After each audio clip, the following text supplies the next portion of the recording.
नमस्कार, मैं हूं कृष्णानंद सिंह और आप देख रहे हैं YouTube channel education portal Krishna.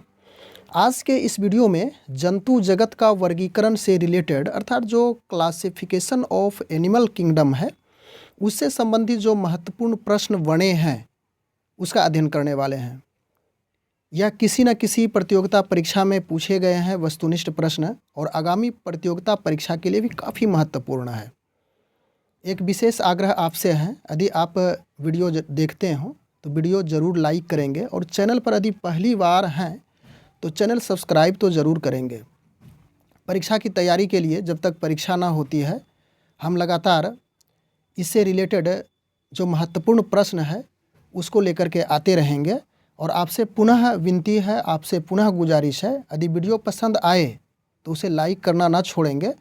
आपके एक लाइक से अगला वीडियो बनाने में हमें प्रेरणा और एनर्जी प्राप्त होती है। तो चलिए एक एक करके हम उन सभी प्रश्नों का अध्ययन इसमें करते हैं जो महत्वपूर्ण है। पहला प्रश्न है, चप्पल की आकृति की जंतु है, यानी कि चप्पल की आकृति की, चप्पल के आकार की जंतु कौन सी है? अमीबा, पैरामीशियम, दोनों, इनमें से कोई नहीं। चप्पल की आकृति कहने का अर्थ हुआ कि यदि आप पैरामीशियम को देखे होंगे तो इसी आकृति की होती है, ये चप्पल के ऐसा दिखने में लगेगा। तो स्पष्ट है कि चप्पल की आकृति की जंतु पैरामीशियम है। ऑप्शन नंबर बी आपका सही है। और इसमें कहा जाए कि यह कितनी कोशिकाएं की होती है, यह भी प्रायः पूछा जाता है, तो यह एक कोशीय जंतु के रूप में भी जाना जाता है। अगला प्रश्न है दूसरा नंबर, अमीबा को किस श्रेणी में रखा गया है? यानी अमीबा को किस श्रेणी में रखा गया है यह पूछा है। तो अमीबा की आकृति अनियमित आकार की होती है, इस प्रकार की, तो इसे किस श्रेणी में रखा गया है इसका जवाब हमें देना है। ऑप्शन है प्रोटोजोआ, सिलेंट्रेटा, दोनों, इनमें से कोई नहीं। तो आपका राइट आंसर प्रोटोजोआ होगा, ऑप्शन नंबर ए, यानी कि प्रोटोजोआ श्रेणी में अमीबा को रखा गया है। अगला प्रश्न, हरा प्रोटोजोआ के नाम से जाना जाता है, यानी कि हरा प्रोटोजोआ के नाम से कौन जाना जाता है? Amoeba, paramecium, leishmania, euglena. तो इसका राइट ऑप्शन आपको कमेंट के माध्यम से जानकारी देनी है। यह प्रश्न आपके लिए मैं छोड़ रहा हूं, तो निश्चित रूप से इसका सही जवाब देंगे अन्य वीडियो की भांति जिस प्रकार से मैं छोड़ रहा था और आप लोगों के द्वारा सही जानकारी हमें मिल रही थी, लोगों तक पहुंच रही थी, आपकी जानकारी काबिल तारीफ़ थी। तो इसे उसी तरह से तीसरा नंबर प्रश्न, हरा प्रोटोजोआ के नाम से कौन जाना जाता है? कमेंट के माध्यम से ज़रूर इसकी जानकारी लोगों तक पहुंचाएंगे। इसके बाद हम लोग अगला प्रश्न में आ चुके हैं, मनुष्य के शरीर में एंट अमीबा हिस्टोलिका कहाँ पाया जाता है? दो ही ऑप्शन में आपका आंसर छिपा हुआ है, आंत, गला। तो आंत में, यानी कि मनुष्य के शरीर के आंत में एंट अमीबा हिस्टोलिका पाया जाता है। Option number A is right. इसके बाद हम लोग आगे चलें, पाँचवा नंबर प्रश्न में, मलेरिया बुखार पैदा करने वाले प्रोटोजोआ हैं, यानी कि मलेरिया बुखार यदि उत्पन्न हो जाए, शरीर में मलेरिया बुखार लग जाए, तो वह कौन सा प्रोटोजोआ जिम्मेवार है? पैरामीशियम, इसके बाद है लिस्मैनिया, प्लाज्मोडियम, इंटे अमीबा। तो काफ़ी पॉपुलर क्वेश्चन है, इसे आप जानते ही होंगे कि प्लाज्मोडियम एक ऐसा प्रोटोजोआ है जो मलेरिया बुखार को उत्पन्न करता है। इसके बाद नेक्स्ट क्वेश्चन, मनुष्य की आंत में रहने वाले एक कोशीय आरोग्यजनक परजीवी प्रोटोजोआ है, क्या है? तो इसका इकोलाई है, इकोलाई, ऑप्शन नंबर ए, इसको पढ़ेंगे इकोलाई। तो आपका राइट ऑप्शन ए हो जाएगा। इसके बाद हम लोग चलें सातवां नंबर प्रश्न में, जापान में, यानी कि जापान शहर में उपहार स्वरूप यानी प्राइज के रूप में भेंट किया जाता है, तो इनमें से क्या भेंट किया जाता है? हाइलोनेमा, टेफ्था, यूप्लेक्टेला, या तो इनमें से कोई नहीं। तो आपका राइट आंसर सी नंबर होगा, यूप्लेक्टेला उपहार स्वरूप जापान शहर में भेंट के स्वरूप दिया जाता है। इसके बाद हम लोग आगे चलें, आठवां नंबर प्रश्न में, किस में रक्त नहीं होता है किंतु श्वसन करता है? यानी कौन सा ऐसा जीव है, कौन सा ऐसा प्राणी है जिसमें रक्त नहीं पाया जाता है परंतु वह श्वसन की क्रिया में भाग लेता है, यानी श्वसन करता है? यहाँ पे ऑप्शन ए नंबर में है तिलचट्टा, इसके बाद बी नंबर ऑप्शन है केंचुआ, सी है हाइड्रा और डी है कंगारू। तो हाइड्रा एक ऐसा जीव है, हाइड्रा में एक ऐसा प्राण है जिसे जीव ही कहेंगे जिसमें रक्त नहीं होता है, यानी कि ब्लड नहीं पाया जाता है, परंतु यह श्वसन की क्रिया यानी कि रिस्पायरेशन की क्रिया करते रहता है। इसके बाद हम लोग चलें नेक्स्ट क्वेश्चन में, परवाल क्या है, यानी कि परवाल क्या है? एक वन काष्ठ है, एक समुद्री जीव है, एक जड़ी बूटी है, या इनमें से कोई नहीं। परवाल भित्ति का नाम सुने होंगे कि परवाल भित्ति, तो परवाल भित्ति समुद्र में बनाई जाती है, बनती है स्वतः अपने आप। तो यह एक प्रकार का समुद्री जीव है, यानी समुद्री जीवों का संगठन उसका एक जगह भंडारित होकर के एक भित्ति का निर्माण करता है, तो वह एक परवाल यानी कि एक समुद्री जीव के रूप में जाना जाता है। इसके बाद चले हम लोग अगला प्रश्न में, 10 नंबर प्रश्न में, जेलीफिश क्या है, यानी जेलीफिश के नाम से जाना जाता है। हाइड्रा, फाइसेलिया, अरीलिया, इनमें से कोई नहीं। तो जेलीफिश के नाम से जाने जाने वाला आरिलिया है, ऑप्शन नंबर सी आपका सही है। यह जीव विज्ञान से रिलेटेड प्रश्न है और इसमें कुछ उटपटांग ढंग यानी ऐसी शब्द, ऐसे नाम का प्रयोग किया गया जो लगेगा कि थोड़ा सा यह उटपटांग ढंग का है, लेकिन इसमें जितने भी प्रश्न का संग्रह किया गया, आप इसको आसानी से यदि देखते हैं, पढ़ते हैं, तो आपको ज़रूर इंटरेस्टिंग मिलेगा और ये समान रूप से हर प्रतियोगिता परीक्षा में से पूछे जाते हैं। इसके बाद आगे चलें, अमरत्व का गुण पाया जाता है। अमरत्व कहने का अर्थ हुआ कि जो कभी नहीं मरता है। किस में पाया जाता है? स्पंज, हाइड्रा, केचुआ, तिलचट्टा। यानी हाइड्रा एक ऐसा जीव है जो अमरत्व है, यानी कि यह मरता ही नहीं है, इसकी मृत्यु ही नहीं होती है। तो ऑप्शन नंबर बी आपका राइट हो गया। इसके बाद नेक्स्ट प्रश्न, नेक्स्ट क्वेश्चन है, निम्न में से कौन सा मानव मात्र के लिए उपयोगी नहीं है, यानी मानव के लिए क्या उपयोगी नहीं है? ऑप्शन के अनुसार से हम लोग इसमें चूज करेंगे। मधुमक्खी, केंचुआ, फीताकृमि, रेशम कीट। मधुमक्खी उपयोगी है मानव के लिए, मनुष्य के लिए। केंचुआ भी उपयोगी है, रेशम कीट भी उपयोगी है, लेकिन फीताकृमि यह मानव के लिए अनुपयोगी है, यानी यह नुकसान पहुंचाता है यदि शरीर में यानी पेट में हो जाए तो। इसके बाद नेक्स्ट क्वेश्चन, केंचुआ में कौन सा रक्त वर्णक उपस्थित होता है, यानी कौन सा रक्त वर्णक उपस्थित होता है? हेमोसाइनिन, हीमाटिन, हीमोग्लोबिन, या इनमें से कोई नहीं। केंचुआ में हेमोसाइनिन रक्त वर्णक पाया जाता है, ऑप्शन नंबर ए आपका सही हो जाएगा। इसके बाद चले हम लोग 14 नंबर प्रश्न में, केंचुए में कितनी आँखें होती है? 1, 2, 3, कोई नेत्र नहीं होता है। तो केंचुआ एक ऐसा जीव है जिसमें कोई भी नेत्र नहीं होता है, ऑप्शन नंबर डी होगा। इसके बाद आगे चलें हम लोग 15 नंबर प्रश्न में, कीटों में कितनी जोड़ी टांगें होती है? कीटों में कितनी जोड़ी टांगें होती है? 1, 2, 3, 4। तो इसमें 3 जोड़ी टांगें होती है कीटों में, ऑप्शन नंबर सी आपका राइट होगा। 3 जोड़ी कहने का अर्थ हो गया कि 6 टांगें कीटों में पाई जाती है।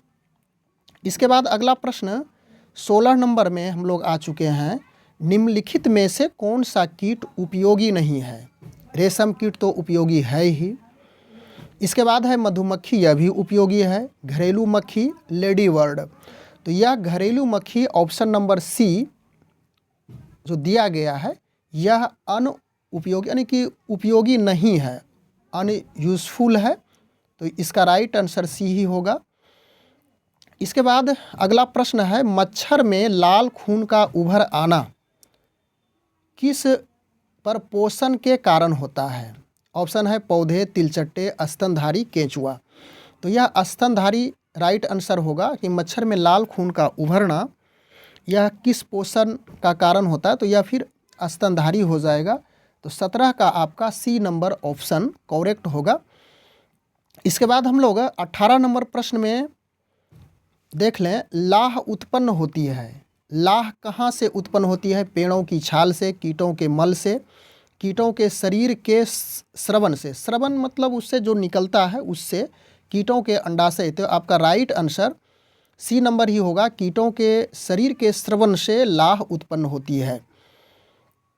आगे है, रेशम प्राप्त किए जाते हैं।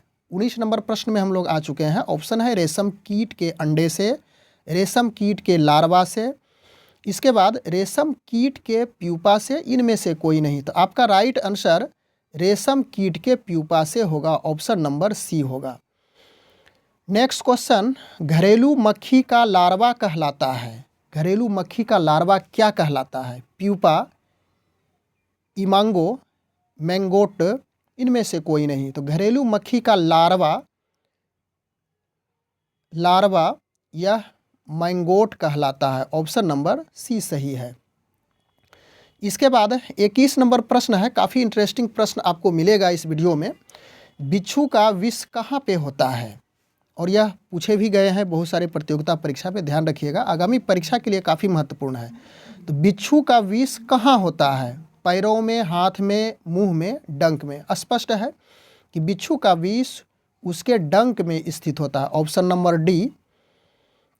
आगे है, तितली की आंखें रात में क्यों चमकती है? विशेष लेंस के कारण, जीन प्रभाव के कारण, टेपिटम लूसिडम के कारण, कोई स्पष्ट कारण नहीं है। तो तितली की आंखें रात में टेपिटम लूसिडम के कारण चमकती है, ऑप्शन सी इज़ राइट। आगे चलें, मलेरिया रोग का वाहक कौन है? मलेरिया रोग का वाहक कौन है? ऑप्शन यहाँ पे नीचे मिल जाएगा। नार्कुलस, नर एनाफिलीज, मादा कुलेक्स, मादा एनोफिलीज। तो आपका राइट आंसर नर एनाफिलीज, मलेरिया, मादा एनाफिलीज यह होगा। इस पे थोड़ा सा ध्यान दे दीजिएगा। इसके बाद अगला प्रश्न है, ऑक्टोपस में भुजा की संख्या कितनी होती है? ऑक्टोपस एक जीव है जिसमें भुजा की संख्या कितनी होती है, यह पूछी गई है। तो इसमें 8 भुजा होती है, ऑप्शन नंबर डी। आगे है, मछलियों में श्वसन क्रिया किसके द्वारा होती है? साल्क, फेफड़ा, गिल्स या तो नसा छिद्र। तो यह गिल्स के द्वारा श्वसन की क्रिया, नहीं, मछलियों में श्वसन की क्रिया होते रहती है। आगे है 26 नंबर, कौन सा जीव वास्तव में मछली है? स्टारफिश, जेलीफिश, कटलफिश या तो फिर समुद्री घोड़ा है। तो समुद्री घोड़ा यह वास्तव में मछली होती है। और यहाँ पे देखिए option A, B, C, fish मतलब मछली, स्टार में फिश लगा हुआ है, जेली में भी फिश लगा हुआ है, कटल में भी फिश लगा हुआ है, लेकिन यह जो ए, बी, सी तीनों ऑप्शन मछलियों के रूप में नहीं जाना जाता है, मछली नहीं है। और यहीं पे समुद्री घोड़ा जो एक जीव के रूप में है, और यह घोड़ा के समान के रूप में लगेगा कि यह एक समुद्री घोड़ा है, तो निश्चित रूप से यह जीव जंतु होगा, यानी 4 पैर वाला। लेकिन ऐसी बात नहीं है, यह समुद्री घोड़ा एक मछली के रूप में जानी जाती है और मछली है भी। इसके बाद हम लोग आगे चलें 27 नंबर प्रश्न में, निम्नलिखित में से कौन मछली नहीं है? कटल फिश, तो फिश का अर्थ हो गया क्या मछली है? जी नहीं। सिल्वर फिश, यह भी मछली नहीं है। जेली फिश, यह भी अब मछली नहीं है। तो उपर्युक्त सभी यानी cuttle fish, silver fish, jelly fish यह मछली नहीं है। तो ऑप्शन नंबर डी आपका सही होगा। आगे है 28 नंबर प्रश्न, संसार में किसकी जीव संख्या सर्वाधिक है? मछली, विंग, सरीसृप, पक्षी। तो मछलियों की संख्या संसार में सर्वाधिक है, ऑप्शन नंबर ए होगा। आगे है, सबसे विषैली मछली है। 29 नंबर प्रश्न में हम लोग आ चुके हैं। सबसे विषैली मछली है पाषाण मछली, विद्युत मछली, हर मछली, समुद्री घोड़ा। तो सबसे विषैली मछली पाषाण मछली है। यदि पाषाण मछली के संपर्क में कोई जीव या कोई जंतु आ जाता है तो वह विष से ही उसकी मृत्यु हो जाती है। तो ऑप्शन नंबर ए आपका राइट होगा। आगे 30 नंबर में, भारत में पाई जाने वाली सबसे बड़ी मछली है। भारत में जो पाई जाती है मछलियाँ, उनमें से सबसे बड़ी क्या है? इस तीनों में से ही मिल जाएगा राइट ऑप्शन। तो व्हेल शार्क यानी व्हेल मछली सबसे बड़ी मछली के रूप में जानी जाती है। इसके बाद हम लोग आगे चलें, क्यों शीतकाल की तुलना में ग्रीष्म काल में, यहाँ पे आकर होगा, काल में अधिक मछलियाँ मरती है? ऑप्शन है खाने की कमी के कारण, अविष्य के सांद्रण के कारण, ऑक्सीजन के अवक्षय के कारण, रोग के फैलने के कारण। तो आपका राइट आंसर ऑक्सीजन के अवक्षय के कारण, यानी कि ऑक्सीजन उसको भरपूर मात्रा में नहीं मिलने के कारण शीतकाल की तुलना में ग्रीष्म काल में अधिक मछलियां मरने लगती है। अगला प्रश्न है 32 नंबर, शीत रक्तीय प्राणी है। मछली, मेढक, छिपकली, उपर्युक्त सभी। तो मछली भी शीत रक्तीय प्राणी है, मेढक भी शीत रक्तीय प्राणी है, छिपकली भी शीत रक्तीय प्राणी है, इसलिए आपका राइट ऑप्शन डी हो जाएगा। नेक्स्ट क्वेश्चन है, सबसे विषैला सर्प है। सबसे विषैला सर्प क्या है? तो मूस सर्प, पाइथन, करैत, वृश्चिक सर्प। तो सबसे विषैला सर्प के रूप में करैत जाना जाता है। इसके पास काफ़ी विष होता है जो कि खतरनाक भी साबित हो जाता है कभी कभी। तो आपका सी नंबर ऑप्शन राइट होगा। 34 नंबर प्रश्न, घोंसला बनाने वाला एकमात्र सर्प है। इसी दो ऑप्शन में हमें जानकारी मिल जाएगी सही ऑप्शन का। तो सबसे घोंसला बनाने वाला एकमात्र सर्प किंग कोबरा है जो कि घोंसला बनाता है। इसके बाद हम लोग 35 नंबर प्रश्न में आ चुके हैं, विषैली छिपकली है। तो यह है होलीडर्मा, एक विषैली छिपकली है। ऑप्शन नंबर सी राइट होगा। 36 नंबर, कौन सा प्राणी सांपों से लड़ता है? बहुत आसान सा प्रश्न है। बंदर, नेवला, बाघ, गीदड़। तो नेवला एक ऐसा प्राणी है, नेवला एक ऐसा जीव है जो सांपों का भी मुकाबला करता है, सांप से लड़ जाता है और परास्त उसे कर देता है। 37 नंबर, समुद्री सर्प को कहा जाता है, यानी समुद्री सर्प को क्या कहा जाता है? Cuttlefish, devil fish, hydrophil fish, silverfish. तो समुद्री सर्प को कटल फिश के रूप में जाना जाता है। ऑप्शन नंबर ए आपका सही हो जाएगा।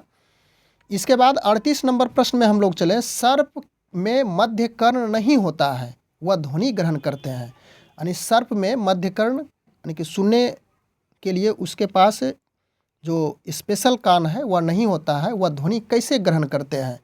जीभ से, मुख से, त्वचा से, या तो फिर पैर से। तो यह त्वचा की सहायता से, अपने स्किन की सहायता से आवाज़ को ग्रहण करता है, आवाज़ को सुन लेता है। अगला प्रश्न है, 39 पक्षियों की हड्डियों में होती है। यानी पक्षियों की हड्डियाँ कैसी होती है? ठोस, मजबूत और ठोस, वातिल, इनमें से कोई नहीं। तो इनकी हड्डियाँ वातिल होती है, यानी कि इनकी हड्डियों में हवा भरी रहती है। Option number C is right. इसके बाद हम लोग 40 नंबर प्रश्न में आ चुके हैं, सबसे बड़ा जीवित पक्षी है। कीवी, पेंगिंग, शुतुरमुर्ग या बाज। तो ऑप्शन नंबर सी आपका सही होगा। शुतुरमुर्ग सबसे बड़ा जीवित पक्षी के रूप में जाना जाता है। इसके बाद 41 नंबर प्रश्न, भारत का राष्ट्रीय पक्षी है। यह सामान्य सा प्रश्न है, लेकिन इस प्रश्न में शामिल करने के लिए लगा कि इसे भी शामिल किया जाए। यह परीक्षा में आया हुआ है। मोर, तोता, कबूतर, कोयल। तो मोर भारत का राष्ट्रीय पक्षी के रूप में जाना जाता है।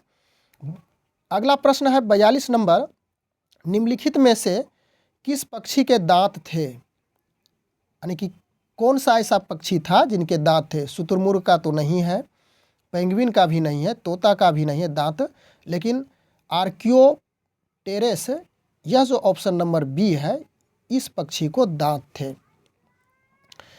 अगला प्रश्न है 43 नंबर, उल्टी उड़ान भरने वाला पक्षी है। पेंगुइन, हमिंगबर्ड, मोर या बत्तख। तो हमिंगबर्ड सबसे छोटा पक्षी के रूप में जाना भी जाता है और यह उल्टी उड़ान, उलट उलट करके उड़ान भरने में महारत हासिल किया हुआ है। आगे है 44 नंबर, डॉल्फिन किस वर्ग का उदाहरण है? एम्फीबिया पक्षी, स्तनधारी या तो मत्स्य। तो डॉल्फिन यह एक स्तनधारी वर्ग का उदाहरण है। ऑप्शन नंबर सी होगा। और हम लोग अंतिम पड़ाव में अब आने वाले हैं। भारत का राष्ट्रीय स्तनी पक्षी है। ऑप्शन है गाय, मयूर, सिंह, बाघ। तो ऑप्शन आपका राइट बाघ हो जाएगा। इसके बाद अगला प्रश्न है 46 नंबर, और संभवतः यह अंतिम प्रश्न ही है। हम लोग यहाँ पे इस वीडियो को समाप्त करेंगे। व्हेल के हृदय में कितने चैम्बर होते हैं? व्हेल के हृदय में कितने चैम्बर होते हैं, यह प्रश्न पूछा गया है। व्हेल के हृदय में कितने चैम्बर होते हैं? 2, 3, 4। तो इनके हृदय में 4 चैम्बर होते हैं। तो इस प्रकार से हम लोग इस वीडियो के माध्यम से लगभग 50 प्रश्न का अध्ययन कर चुके। यह परीक्षा के लिए, आगामी परीक्षा के लिए जो वस्तुनिष्ठ प्रश्न बनाया गया काफ़ी महत्वपूर्ण होगा और इसे यदि 1-2 बार आप अध्ययन करते हैं तो आपको निश्चित रूप से कारण कि यह जितने भी प्रश्न था काफ़ी इंटरेस्टिंग था। आपके मानव जीवन में यानी कि जो व्यवहारिक जीवन होता है इसमें भी पूछने लायक यह प्रश्न था और यह किसी न किसी प्रतियोगिता परीक्षा में भी पूछा गया है। बस आज के वीडियो में हम लोग इतनी ही प्रश्नों को लेकर उपस्थित हुए थे। मिलते हैं अगले वीडियो में। Thanks for watching. Good bye.